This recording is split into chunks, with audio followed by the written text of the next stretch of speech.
Dirigjenti mirënjohur i Orkestrës së Shkodrës Jetmir Berbullushi ka reaguar rash përmes një deklarate për shtyp, duke e cilësuar largimin e tij pas një njoftim si të turpshëm dhe me prapavi politike. Me thënë drejtën, ti je drejtor artistik i një orkestre dhe të marrësh vesh 2 ditë para që mas 2 ditëve ka konkurs, kjo ishte të mëshme. Kjo ishte të mëshme.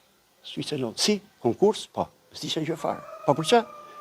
Kemi rregull që ne duhet jemi në rregull, që ne të zbatojmë të i vëmë gjërat në shina, që ne bëjmë kontratat e reja, tu kanë marrë kontratat dhe do bëjmë konkurs me të gjithë, sepse kemi ankesa, na kanë marrë ankesa, kemi kërkesa që të futen në orkestra etj dhe duhet bëjmë konkurs sipas rregullit etj.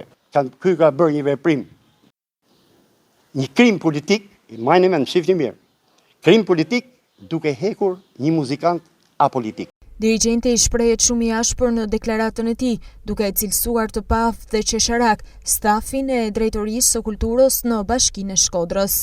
Vinë shoqata nga Tirana, venja 2 kështu artisti me zor rrishin që s'kan lidhje me këngën popullore shkodrane, mbledhe një orkestrin me të ri atje që i bin sllafçe, marrë 2 këngëtarë që janë detyruar për mi thënë, po vim se s'kemi nga t'ja majmë, ulen e pin me tavolina mul mes të teatrit, se besoj e keni ndjekur, ulen e pin me mezet më të shtrejta, sinqerisht për pafësinë e këtyne, kujtoshin s'po bashkë diçka të bukur, edhe rrinë e bën ata çfaqe super ignorante te bashkia, tu pru të ri e tu i fut aty pa kontroll, pa kur fare repertori, më vjen keq që ajo rini shkon aty dhe edukohet me atë mënyrë, pse? Se ka një staf zero.